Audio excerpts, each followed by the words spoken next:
Hey guys, welcome back. Lady Lux here with you. Hey guys, welcome back. Lady Lux here with you with another video. Today we're going to talk about 5 ways to incorporate luxury in the workplace. And I am extra excited because this video is actually a collaboration with the beautiful and talented ChicProfessor, who's a professor in upstate New York and has a fantastic YouTube channel. So if you'd like her take on 5 ways to incorporate luxury in the workplace, please check her channel out. It is linked below.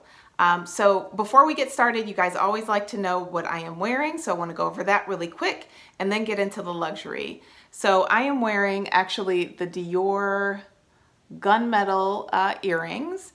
I'm wearing a Chanel blouse, and I am wearing a very old fur vest from Nordstrom. So I couldn't even tell you what brand it is because the tag is ripped off. So I think that that's all there is to talk about. So let's just go ahead and get started. So the first category I'm going to talk about is planners. So this is the planner that I personally carry every day at work to every meeting I have.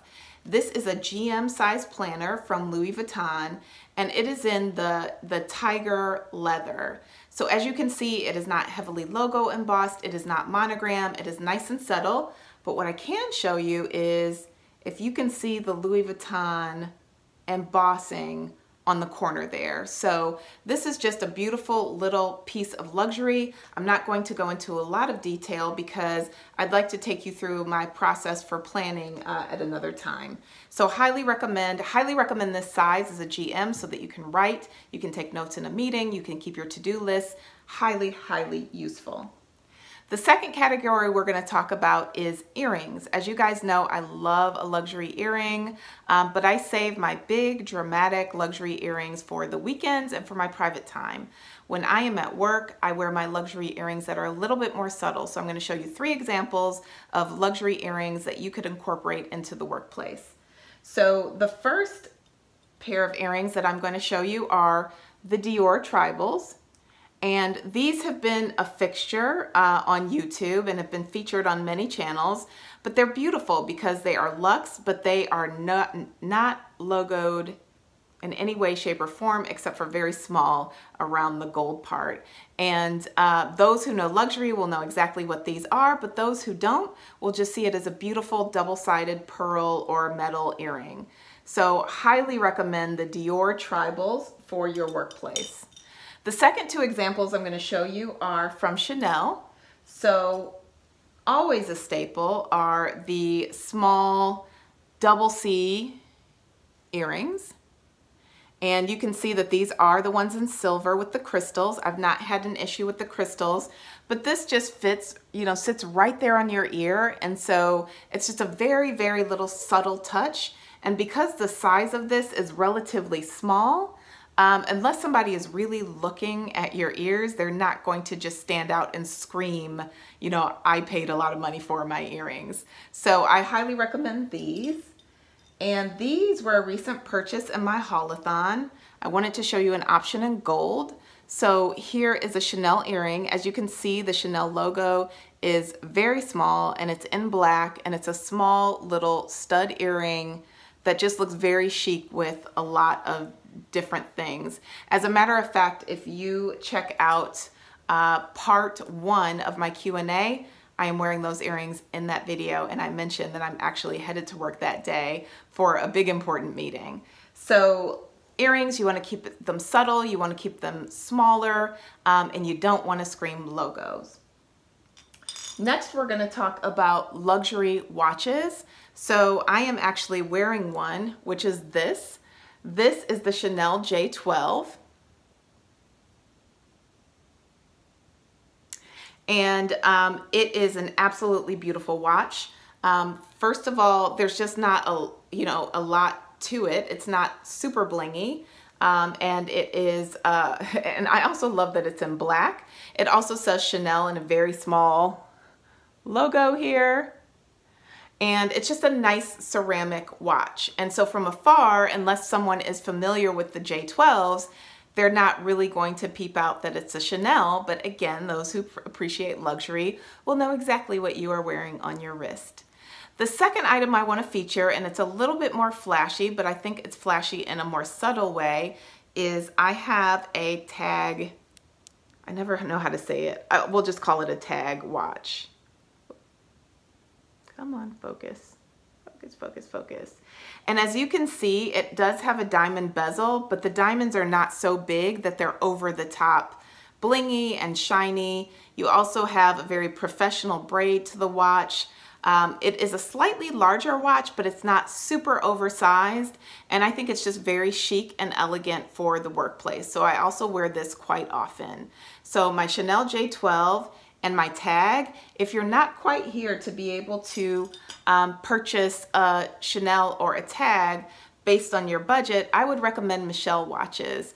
So I will try and put a picture on the screen right here. I just wanted to mention those. They're not technically luxe, but they're not inexpensive either. I would say you're probably gonna pay about $1,000 for a Michelle watch.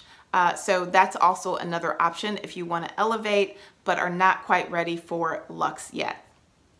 Okay, the next category that we're gonna talk about, which is our fourth category, is going to be scarves. So there is nothing like a scarf to either keep you warm on a plane, on a business trip, or to complement or add a little bit of flair to an outfit. And so the first one I want to feature is actually subtle but beautiful, and it is this scarf by Louis Vuitton. And again, you know, it's just a subtle print, and I don't think that these are any secret on YouTube. I'm trying to get it to where it's just a subtle print, but it does have the Louis Vuitton logo on it. And this also folds down so small. And so this is great for throwing in your work tote when you're on a business trip. So if you're on a plane and they don't have a blanket, you can wrap yourself up in it, but it's not too showy. It's just, and they're so soft and they're absolutely beautiful. The only watch out to these Louis Vuitton scarves is that they do tend to snag. So you need to take good care of them, but would highly recommend these Louis Vuitton scarves. You can find them in any Louis Vuitton boutique, and they're also relatively easy to order online. The next scarves, of course, that I'm going to feature are from Hermes. So Hermes just makes a beautiful scarf, and they have scarves with logo and they have scarves without logo. So I'm going to show you actually an example of without logo, which is this one.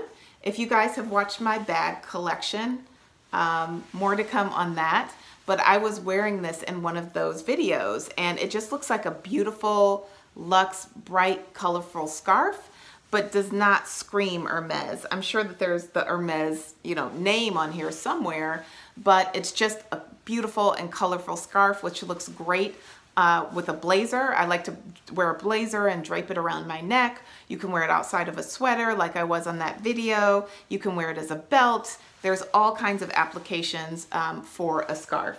So highly recommend a scarf by Hermes. Let me just feature it a little bit more, but just beautiful with lots of vibrant colors. And then I want to show you one that has an Hermes logo that I still think works for the workplace, and I have worn this in the workplace. This has a larger logo, which I am going to show you right there. It says Hermes there, but by the time that you fold it and you drape it around your neck, you really cannot tell that it is can't tell that it has a massive logo on it. So I definitely recommend this. If you want the logo, you can feature the Hermes like on the weekend, and you can wear it as a headband or whatever you would like to do, but a luxury scarf is always right on time in the workplace. The last items that I want to show you are some options for a work tote. So when you're thinking about a work tote, you want to think size. So what types of things do you carry?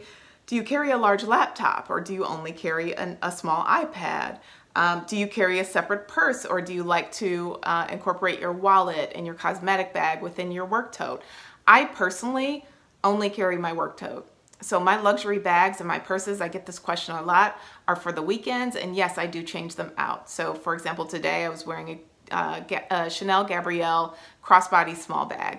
So I enjoy that on the weekends, but for your work application, you want to keep it simple and streamlined. So you consider size. You also want to consider durability. So one of these I'm going to recommend in style, but not necessarily for your everyday bag. You want to make sure that you get either a caviar or grained pebbled leather, which is really going to stand up to wear and tear and abuse.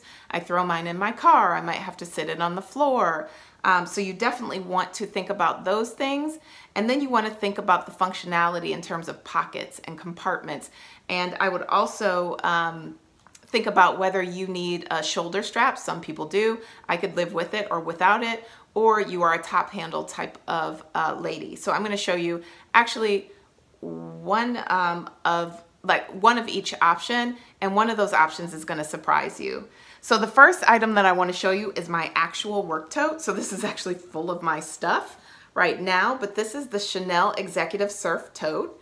This is from 2016, so I've now had this for a couple of years. And you see it does have a Chanel logo, but it's pretty subtle. It's in silver.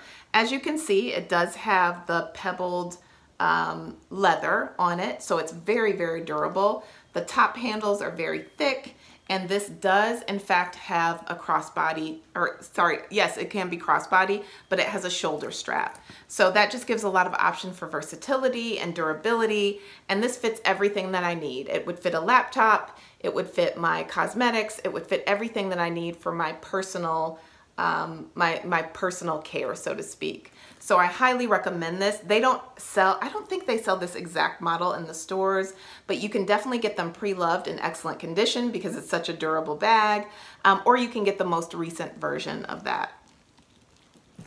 The next one that I'm going to recommend is more about size and structure, but not necessarily the leather. So this is the Peekaboo by Fendi. As you guys know, I featured this just recently in my bag collection. This is a great size bag. It is a great structured bag. My personal advice on bags for the workplace for you would be go more structured. It just looks more polished and put together. And like I said, the size is great. You could fit your wallet and cosmetics as well as your laptop or your iPad in here. I do not recommend this bag in particular because I think the leather is a little bit delicate. So as you can see, it's just regular, you know, probably a lambskin leather. And I think that this would get marked up. So this is for illustrative purposes only in terms of the size and shape that you could do. And this is also a top handle bag. Okay, so this third option I'm going to give you is going to be a little controversial. So bear with me, I will explain why. Right now, I am going to show you my Birkin 40. So if you have one in your collection and it's on the larger side, I would say 35 to 40, this is a great option for a work bag. And I know some of you are sitting thinking, it's a little bit showy, but I don't think so. The hardware is super subtle. It's very classy. It's very elegant. And again, like an Hermes Birkin is something that's big in the luxury community, but for those who are not super familiar with luxury, it's just going to be a nice, beautiful, structured, well-made, high-quality bag. And so when you have it open, as an example, luxury will know exactly what it is, but you could definitely, I believe, fly under the radar, especially if a lot of people in your office are not into luxe. You could really get away with it, and I do carry this to the office every now and again. Also, the leather is very durable. I think the hesitation with using this as an everyday bag is just, you know, you don't want wear and tear on a bag this price. But I would say if you are in a situation where, you know, it's very light duty, you might be driving your own car to work, you're not commuting on public transportation, and you have an office and a secure place to store it, highly recommend, you know, carrying your Birkin. I mean, it is a pricey bag, so you might as well get your money's worth out of it and carry it. If you don't have a great place to store it, you know, if you're on public transportation, you know, if you have to be out in the elements, I would say don't do it. But I think that this is just such a subtly chic bag that it definitely works for the workplace. So I actually changed my mind. I know that this video is supposed to be 5 ways to incorporate luxury in the workplace, but I'm going to give you a bonus category, and it is going to be brooches. So here are 2 brooches that I think are workwear appropriate. It is this basic gold Chanel brooch, and you can pop that on your coat. You can pop that on the lapel of your blazer, and it's just a little touch. You know, people know that it's a luxury item, but it's also not ostentatious. Like, you know, I have it upside down. Like, you know, I paid X amount of dollars. Stay away from the crystals, stay away from the blingy, but I think that this is more than appropriate. You could also use it at the, you know, tie of a wrap dress. So there's a lot of things that you can do with this. The second brooch that I want to show you is this one. So this is a brooch that I bought pre-loved off of Fashion File, and I've worn this at the collar of my blouse. I've worn it on my lapel. Again, the same applications. It's definitely Chanel, but doesn't scream so. That wraps up my video. Thank you so much for watching. I can't wait to watch ChicProfessor's take on luxury in the workplace, so I'm gonna actually go watch that right now. I highly suggest that you do too. So thanks once again for watching. If you have any questions, please leave them in the comments below. If you have any additions or suggestions, I would love to hear those as well. As always, I appreciate you for watching. If you like this video, please give it a thumbs up. If you want to see more Lady Luxe in your feed, please subscribe to my YouTube channel, and we will see you next time. Bye.